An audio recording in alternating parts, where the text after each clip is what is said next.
Hello and welcome back to Twins Reviews. Today we're reviewing the Lumix G9. Let's jump into it.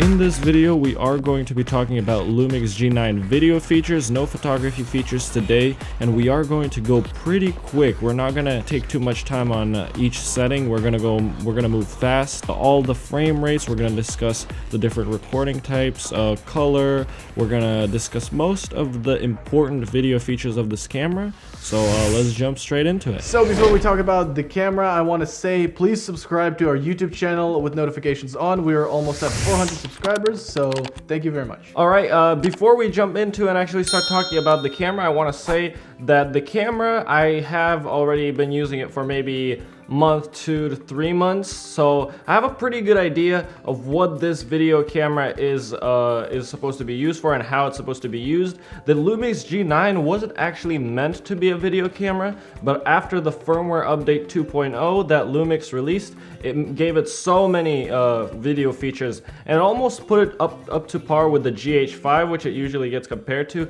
But I chose the G9 because it is a little bit cheaper and the autofocus on it is great. So I have been using it to film. Let's talk about it. Yeah, as you can see, we are filming with this camera right now. We started filming with it one or two videos back. If you haven't noticed, the set kind of changed a little bit. There's a bigger, I guess, point of like a bigger angle. Yeah, because I am using a 25 millimeter lens on it. It's a 1.7.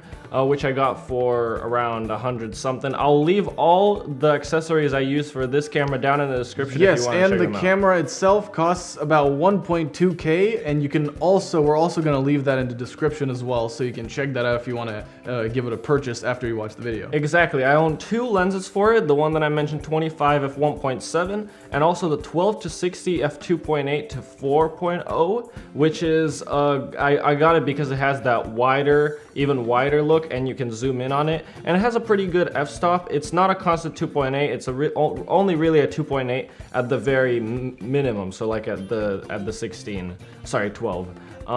But those are the 2 lenses. You can check them out in the description. He'll bust out the notes. Hold on. So this camera does have a 30-minute cap in the recording. Most cameras have that. After 30 minutes they'll stop. And also, the bit rate is 8-bit and 10-bit on this camera as well. If that means anything to you, great. If not, if you're like me and you don't really understand that camera stuff, just know that it's pretty good. Yeah, and if you do want me to make a specific video on any of the features or any of the settings or how I personally use the G9, go ahead and drop it in the comments and I'll try and make a centered video around those things, because there's a ton of features on this camera. And let's actually begin with all the video options. You'll see them on the screen right now. There is tons, 4K, a ton of 1080p options, and especially you get that 10-bit, which is really important for color graders. But be prepared for large file sizes. Like you're gonna have to get like a 128 gigabyte SD card at the minimum. And this camera does allow you to record 4K 10-bit at 30 FPS, which is really crazy. So at this price range, at $1,200 for the camera, you are simply not gonna find any other camera that has that ability. So all of these video options you see on the screen, tons of FPS for the 1080 option, MOV, MP4, AVC HD. I personally use MOV because that's the biggest file that I get, which is the most crispy. So MOV is the one that I use, but you have the option for variable frame rate as well, which is insane. For 1080p, you can go up to 180 FPS. And what variable frame rate basically means is the video that you record is slowed down automatically, and it goes up to 180 FPS. So pretty much the camera kind of records in 60, but if you bump it up to 180, it records in 60 at 3 times slower. So you don't get audio, obviously, but that is super crisp. So basically, if you caught none of that, what that essentially means is that the movement will be smoother, or it will appear smoother when you do the playback, basically. So that's pretty much what he's talking about. Also, this camera has a 12,800 ISO. I remember that, and it's got a really good focus as well. As you can probably see right now, it's focused. I believe we are also filming in 4K, I think. Yes, we are filming at 4K. If you're on a 4K monitor, you're going to be able to see that, but if you're not going to be able to tell the difference between 1080 and 4K, obviously, if you don't have a 4K monitor. However, this camera is super crispy at 1080 as well. It's just miles better than what I used before, which is the T6i. And every shot that you see that is not of the camera itself is actually filmed on the camera. We're filming on it right now, so all the B-roll you're seeing, it's on that. So it's miles better than anything I've used before.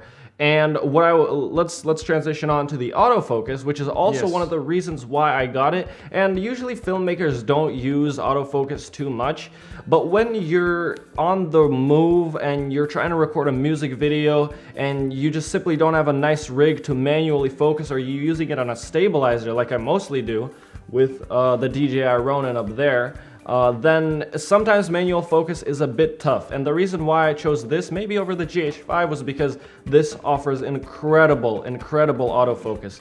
There might be a little bit of pulsing, but it's not super visible. There's the eye, body, and I think they call it eye, face, body, animal recognition, which is what we're using now. It basically tracks our faces, and if it doesn't see the face, it tracks the body. So that is an incredible mode. They've improved it so much. And there's a couple other options like area or tracking or whatever, but that's pretty standard. Obviously, this camera, as we've already said, is really great. It's a very small and light, so you're gonna be able to travel with it a lot and do like cool moving shots, maybe like run with it a little bit, on the go, like walk fast or run with it. You'll be able to get smoother shots. Also, it's got a lot of good color modes. The one we're filming in right now is called Cinelike D. If that means anything to you, it's pretty much a flatter color grade, so I can color grade it later in post. There's also an option for Vlog, which is an additional purchase. I don't have it yet, but Vlog is, I mean, for camera people, they'll understand. And also, this camera has got a pretty good battery life. It lasts a while. I don't remember exactly the numbers of how much it lasts, but it has got a really good battery life. And yeah, if you're filming like a podcast, or you got to film something for 2 to 3 hours, maybe you got like a little movie you're doing or something, this camera will serve you nicely. And now I'm gonna just speed run a bunch of features that may or may not mean anything to you, because this video is already getting pretty long for this review. This camera also offers zebras for overexposure, so you'll be able to see what's overexposed. I actually have it on right now. It also gives you the option to see focus peaking, which will show you what's in focus by outlining the thing in dots. So I have it set to green. You can set it to different colors.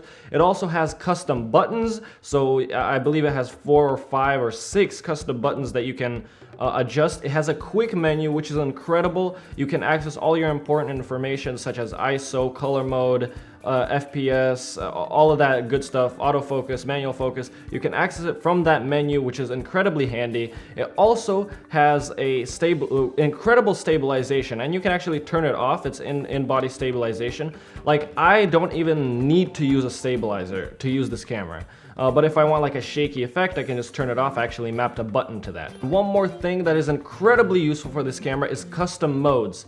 It has C1, C2, C3.1, C3.2, and C3.3, which is, I believe, 5 custom modes that you can set. I, as a video person, attached different frame rates and different like 4K or 1080 to each of those, so I could just flip onto that in my given scenario. So if I want to record, let's say a performance shot for a music video, I'll go to the 60 FPS or 30 FPS, whatever I'm using.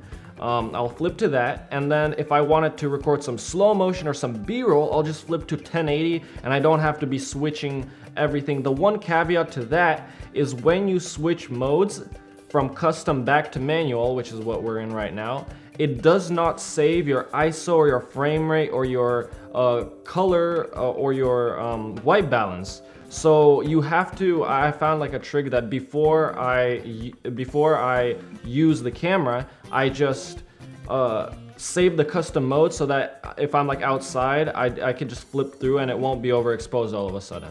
So I just save it, and then I proceed to record. So if that didn't mean anything to you, not a problem. If you do want to know more about that, leave it in the comments and I'll make a video about that. So if you're like me and all of that sounded like Greek to you, but you still really like the shot that we have right now and you think this camera is great and would be a great fit for you, you can purchase it down below. We have an Amazon link down there where you can get it directly from there. And if you use our link, it helps us out a little bit too. So thank you very much if you do. At no additional cost for you? Yes, so thank you very much if you do use that. Please make sure to check out our blog page. It'll be in the description down below. And you can also check out our Instagram at Twins Review. We host giveaways sometimes there.